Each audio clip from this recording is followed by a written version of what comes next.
আমি দুঃখের সময় ছিলাম, সুখের সময় কেন আমি থাকতে পারবো না তার পাশে ভাই? আমার স্বামীর আমি চাই ভাই। আমি 25 বছরের স্বামী নিয়ে আমি রাস্তায় ঘাটে স্বামীর পিছে 20 লাখ টাকা খরচ করছি, কামাই করছি, মার বাড়ির তাইনা দিছি, দাদার বাড়ির তাইনা দিছি, বাবার বাড়ির তাইনা দিছি। আজকে আমি স্বামীর যে একটা পরশ পুরুষের দিকে তাকাইলাম না, কারো কাছে কথা বললাম না, এত পরিশ্রম করলাম। আমার একবার ডেনা কাইটা ফেলাই দিছে নিচে এই ডেনারা, আর একবার আমার এই যে বাড়িতে আইসা ঢাকাতে যেদিন বিদেশেতে যেদিন আইসে সেদিন আমার অনেক মায়ের নির্যাতন করছে। আমি কোনোদিন স্বামীরও তো আমি কোনোদিন ছাড়ি নাই। আমি জীবনে অনেক মায়ের খাইছি, 2টা বাচ্চা সিজার করে হয়েছে, 5টা টাকা দা সাহায্য করে নাই। আমি রেল গেটে আমার বাচ্চা হয়েছে, আমি তাও তো বড় তো আমি বাচ্চা নেই। সেই বাচ্চার লোকে দেখা করতে যাই, এখন আমার হিরণদা ধরে দেবে, গাঞ্জাদা ধরে দেবে, বাবাদা ধরে দেবে, আইলে আমার বাচ্চার লোক কথা বলতে দেয়, বাচ্চারা দিয়ে বলায় আমি হ্যাঁ মা না, ও তুমি আমার মা না, তারপরে তোমার এত বলছিল থাকতে, তুমি তো থাকো নাই, এইগুলো কথা আমার এইগুলো বলাই বাচ্চারা। এই যে স্বামীর এত অত্যাচার সহ্য করে 25টি বছর সংসার করলেন, এখন এই যে ডিভোর্স হয়ে গেছে, এখন আপনার কি অবস্থা বা কিভাবে আছেন, কোথায় আছেন? আমি আর কিভাবে 3 মাস ধরে রোডে রোডে এই যে আমি মামলা করছি, দেশে 250 লোক নিয়ে আমার শ্বশুরে পায়ে ধরছি। তারা যদি ষড়যন্ত্রই না করতো, 250 লোক নিয়ে আমি দেশের বাড়ি পায়ে ধরাইছি, আমার শ্বশুরে রাজি হয় না। তাহলে তাগো ভিতরে যদি ষড়যন্ত্র না থাকতো তাহলে তারা আমার নিব না কেন, মাইনা নিবে না কেন? আমি 250 লোক দিয়া, দেশের চেয়ারম্যানের দিয়া, দেশে তাগো লগের লোক দিয়া, তাকে আত্মীয় স্বজনদের দিয়ে, যারে তো ধরাই তাগো হেরা উল্টা হামলা দেয়, হে তো ডিভোর্স করে চলে গেছে, হে তো ডিভোর্স করে চলে গেছে, এই কথাই বলে। আপনার একটা সন্তান আছে, সন্তান কোথায় আছে? সন্তান এখন আমার বাড়ি, ও দাদার, আমার এক সন্তান মারা গেছে, আর এক সন্তান দাদা দাদির কাছে বাড়ি। সেই সন্তান আপনার সাথে দেখা করে কেন? ওই সন্তানের দেখা করতে দেয় তো না, ছেলের সাথে মোবাইল নাই, ছেলের বাইর থেকে বাইতে দেয় না, আমি গেলে আমার সাথে কথা বলতে দেয় না, কথাই বলতে দেয় না। আজকে 3টা মাস রাস্তায় রাস্তায় ঘুরতেছি, বাড়ি যাই, আমার কাছে টিকিট দেখলে কইবেন আমার কাছে 100টা টিকিট জমাইছে, আমি পোলা এখন লাস্টে কয় পোলা দেখতে গেলে হেরা কয় আমার হিরণদা ধরাই দেবে, গাঞ্জাদা ধরাই দেবে, মদদা ধরাই দেবে, ওই গ্যাস আমি যাইতে পারতাম না।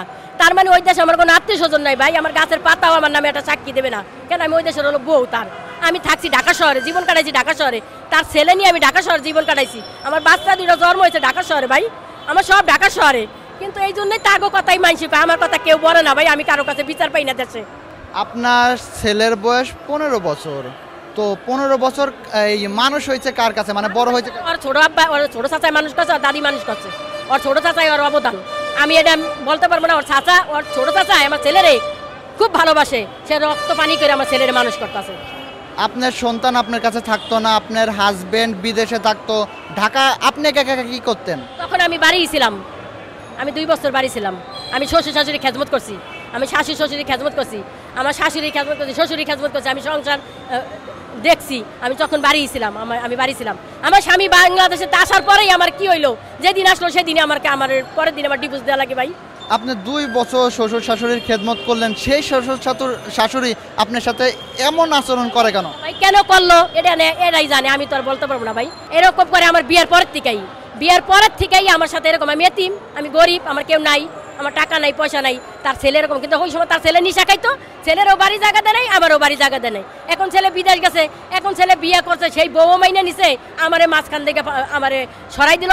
আবার ছেলে এখন বাড়ি এসে, ছেলেও তাকে। কিন্তু এই যে স্বামী যে বিদেশের থেকে আইছে, ওই দিন আমি স্বামীর চেহারা দেখছি, আর স্বামীর চেহারা আমি আজ পর্যন্ত দেখলাম না। আমার স্বামী কালা না, আমার স্বামী ধলা না, আমার স্বামী পাগল হয়ে গেছে না, আমার স্বামী রাস্তায় আছে না, আমার স্বামী আবার সৌদি চলে গেছে, আমি কিছুই জানি না। আপনার শ্বশুর শাশুড়ি আপনার সাথে খারাপ আচরণ করে, খারাপ ব্যবহার করে, ঠিক আছে, আপনার তো রিলেশন করে বিয়ে করছেন, আপনার হাজবেন্ড কেন আবার নতুন করে বিয়ে করলো? এটা কেন নতুন করে বিয়ে করলো সেটা আমার হাজবেন্ডই জানে, আমি তো বলতে পারি না। আমি জানি তারে রিয়াবে দিছিল, তাকে তার ভাই রিয়াবে দিছিল ভালো হইতে, বুঝছেন? বিদেশ নেওয়ার আগেই তারে রিয়াবে দেয় তার ভাই ভালো হইতে। সে যে নিশার জগতে পাড়া দিছিল নিশা, তখন তারা খুলনা রিয়াবে দেয়, সেই রিয়াবের থেকেই ওই মাইয়া তার এক ভাই ষড়যন্ত্র কইরা আমার মাইয়া আমার বাচ্চার বাপের ফাঁসাই দিছে, বিয়ে করাই দিছে। স্বামীর সাথে দেখা হয় নাই তো, বিদেশে তাইছে এনে। আর তার আগে আমার স্বামীর সাথে আমার যোগাযোগ ছিল, কথা ভালো ছিল, কিন্তু আমার স্বামী খাওয়ান খোরাক দিত না। বিদেশ যাওয়ার পর আমার টাকা পয়সা দিত না, এটা ঠিক, কিন্তু আমার স্বামীর সাথে আমার কোনো ছিল না, মনামন্তি ছিল না। কিন্তু স্বামী বাড়ি আসার পরেই আমার কি খাওয়াইলো, কি করলো, আসার পরেই আমার সাথে তার সাথে মায়ের পিঠ জ্ঞান জামছে, আমার তালাক পর্যন্ত, আমার ডিভোর্স পর্যন্ত আমার চলে যায় ভাই। কেউ কোনো নারী এত কষ্টের পরে কি 25 বছর পর কি কোনো নারী তার স্বামীরে ছাড়তে পায়? আমার তাহলে বয়স হয়ে গেছে ভাই, আমি পুরো হয়ে গেছি, আমি কই যাই দাঁড়াবো ভাই? আমি চাই আমার সংসার ফিরে চাইতে, আমি আমার সংসারে যাইতে চাই, আমার ছেলের কাছে আমি থাকতে চাই, আমার স্বামীর আমি চাই ভাই। আমি 25 বছরের স্বামী নিয়ে আমি রাস্তায় কাটেছি, আমার স্বামী আনে সুখের চুমা, আমি কেন আমার স্বামীর কাছে আমি থাকতে পারবো না? আমি এটাই আমার অপরাধ। আমার কি অপরাধ? এটা আমার খুঁজা পাই করে সরকার আমার এটা তদন্ত আমার দেও, আমার অপরাধটা কি ভাই? হ্যাঁ ভাই, আমি দুঃখের সময় ছিলাম, মানে সুখের সময় কেন আমি থাকতে পারবো না তার পাশে ভাই? আমি আজকে 3টা মাস ধরে কোর্ট কাছারিতে মামলা, দেশে বিদেশে বিদেশে, আমি কারো কাছে বিচার পাই না ভাই। কেউ আমার কথা বলে না কেন? আমার গার্জিয়ান নাই, আমার সাক্ষী নাই, আমার টাকা নাই, তাই আমি মামলা করছি ভাই। মামলা এখন পিপিআইতে আছে, মামলা আমার কোর্টে চলতেছে, আমি মামলা করছি। আমি আমার শ্বশুরে দেওয়ার লোকজন ধরাইছি, যদি আমার সাথে তার আপোষ হয়ে যাইতো, আমি আমার শ্বশুর শাশুড়ি চাই না আমি মামলা দিতে। কেন ভাই? আমার কষ্ট হয়। সে তোমার শ্বশুর, সে তোমার শাশুড়ি। আমি একদিন হলে তার মা ডাকছি, শ্বশুর আব্বা ডাকছি, সে আর বয়স হয়ে গেছে। আমি চাই না যে তাকে কোর্টে টাইনে আনুক। তখন আমি আদালত 2বার অরেন ভাই করতে গেছে, আমি ভাই কোর্টের থেকে ফিরে আই ভাই। আবার আমার 17 তারিখ হাজিরা। আমি চাই যে 17 তারিখের আগেই জানি তার আপোষ হয়। আমি চাই না অরেন দিয়ে আমার শ্বশুরে ধরে আনতে।